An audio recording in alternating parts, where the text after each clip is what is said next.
امام احمد بن حنبل رحمتullah علیہ کہ مسئلہ خلق قرآن پر اختلاف اٹھا،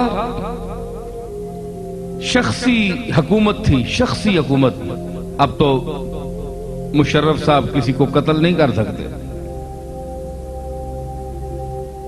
صدر ہونے کے باوجود، وزیر اعظم ہونے کے باوجود جمالی صاحب کسی کو یوں سر عام کھڑے ہو کر قتل نہیں کر سکتے کھڑا کر کے۔ اس وقت یہ تھا کہ وہ شخصی حکومت تھی، سامنے 1,00,000 آدمی کو کھڑا کر کے اگر وہ قتل کر دے تو بادشاہ کو کوئی نہیں پوچھ سکتا تھا۔ وہ دور تھا، ابھی تک یہ مغلیہ دور میں یہ سلسلہ رہا شخصی حکومتوں کا۔ امام احمد بن حنبل نے کہا کہ قرآن اللہ کی صفت ہے، خلق نہیں ہے، مخلوق نہیں ہے۔ خیر اختلاف ہوا، امام احمد بن حنبل کو سڑکوں پر گھسیٹا گیا، رسہ ڈال کر ان کو گھسیٹا گیا۔ اور یہ نوجوان جو ہوتے ہیں نا، ان سے شیطان بھی پناہ مانگتا ہے۔ یہ لڑکے ینگ جو ہیں، ان ینگ لڑکوں کے ہاتھ سے ان کو کھنچوایا گیا، گھسیٹا گیا، اور 3 درے روز لگتے تھے ان کی پیٹھ پر کہ کہہ کہ یہ اللہ کی کیا ہے، مخلوق ہے، خلق ہے قرآن۔ انہوں نے کہا اللہ کی صفت ہے۔ پھر کوڑا لگتا تھا، بوڑھا آدمی تھا، اور 2,00,000 موضوع حدیث کا حافظ اور 4,00,000 صحیح حدیث کا حافظ، جس کے مقتدی حضرت پیران پیر شیخ عبد القادر جیلانی جس کے مقتدی ہیں، مقلد ہیں، وہ امام احمد بن حنبل، حنبلی مسلک کا بانی۔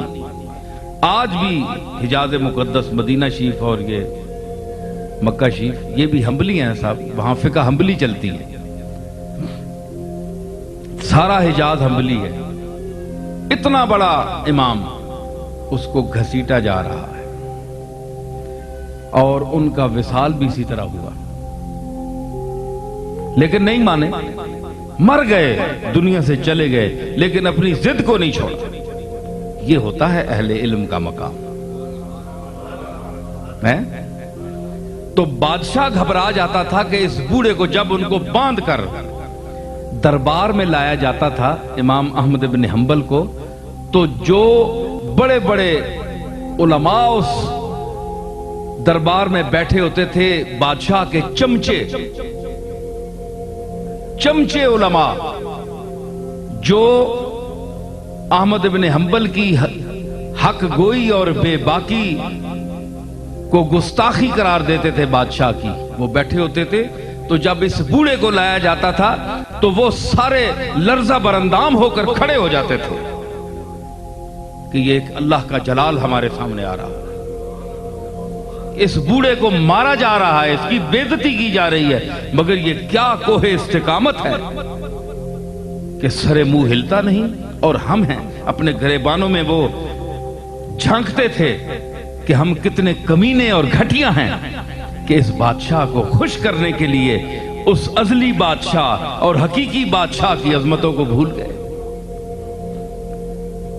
تاریخ میں آتا ہے کہ جب ایک دن کوڑا پڑا امام احمد بن حنبل کی پیٹھ پر، تو آپ کا ازار بند ٹوٹ گیا۔ یہ جو مجھے ایک بات یاد آ رہی، ازار بند ٹوٹ گیا، اب اس کے ہاتھ بندھے ہوئے تھے، 75 سال عمر تھی، 75 سال کا بوڑھا کوڑا کھا رہا ہے۔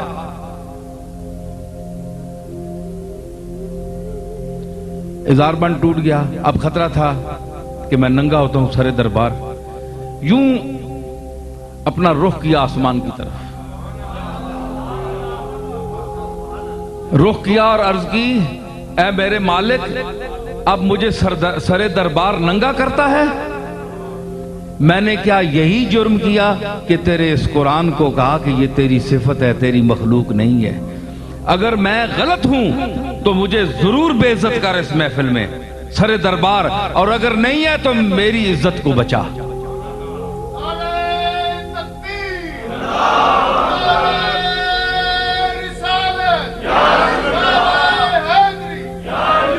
تو کیا ہوا؟ لکھتے ہیں، یہ بڑی پکی بات ہے، یہ چھوٹی موٹی کتابوں کی بات نہیں، جو میں بات کرتا ہوں اللہ کے فضل سے مستند کرتا ہوں، اس پر کوئی شخص اگر گرفت کرے گا تو میں حوالہ پیش کروں گا۔ تو کہتے ہیں کہ غیب سے ایک ہاتھ نمودار ہوا، غیب سے جبریل کا ہاتھ تھا، خدا جانے ملأ الاعلی حاملان عرش کا کوئی ہاتھ تھا فرشتے کا، ایک غیب سے ہاتھ نمودار ہوا اور احمد ابن حنبل کے اس ازار بند کی جگہ یوں اس نے پھیرا اور ازار بند جو ہے دوبارہ جڑ گیا اور وہ بے عزت ہونے سے بچ گئے، اللہ نے بچا لیا۔ اس مقام پر وہ شخص بھی تو عالم تھا نا،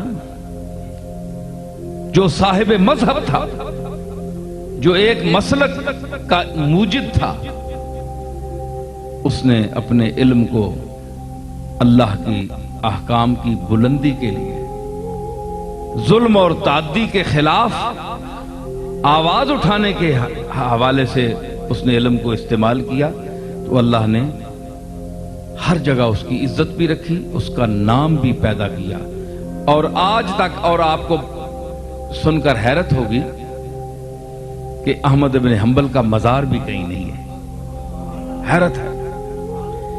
یہ دجلہ کے کنارے بغداد ان کو دفن کیا گیا، تو اس کے بعد دجلہ پانی جو ہے آیا اور ان کی قبر کو بہا کر لے گیا، نشان بھی نہیں ہے، لیکن قبر کا نشان نہیں ہے، لیکن اس کا نام جو ہے وہ پوری کائنات علم میں گونج رہا ہے آج تک، احمد ابن حنبل، احمد ابن حنبل۔